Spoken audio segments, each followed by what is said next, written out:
Well, Syrian rebels say government forces killed over 1,000 people in the suburbs of Damascus in a poison gas attack. The government has denied the reports. Faiza Patel, former senior policy officer for the Organization of the Prohibition of Chemical Weapons, she was doing that in The Hague, and continues with us.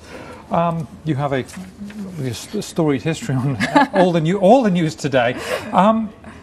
What can you tell us about this attack that you know? Well, I think at this point we know only a limited amount about this attack. I mean, we have the allegations that about 1,000 people have died, and people are complaining about respiratory illnesses, which suggests that it's likely some kind, if it is a chemical weapons attack, then those are the symptoms of a kind of nerve agent type of attack. So a gas, basically. A gas. So you're not talking, but well, a lot of them are gases, and the same. So like VX or sarin, which are the big nerve agents, they attack the nervous system. They can be either gas or liquid.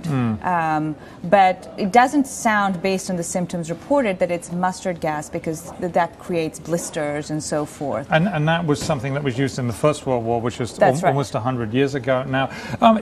Is it right that some of these agents, that these gases, they come in shells or they're dispersed, and then they after they've done their damage, they disperse very quickly, right? Not necessarily. Not necessarily. No, I mean, some of them can actually linger for a long time, and it also depends. So it would be possible to go to the site and discover whether this was, and see trace elements then? Oh, absolutely. I mean, I have no doubt that a qualified chemical weapons team, such as the UN team, which is on the ground now, could discover a sarin or nerve gas or really any other kind of chemical agent attack even several weeks after it had taken place.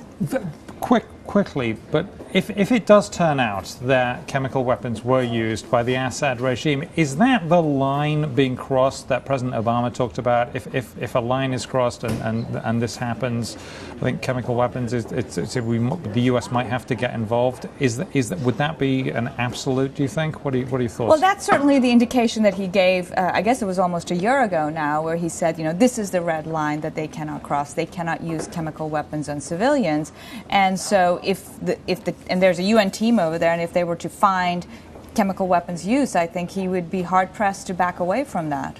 Okay, so maybe if this turns out to be true, we could be going to war yet again. Yet again. Thank you very much, Faiza Patel.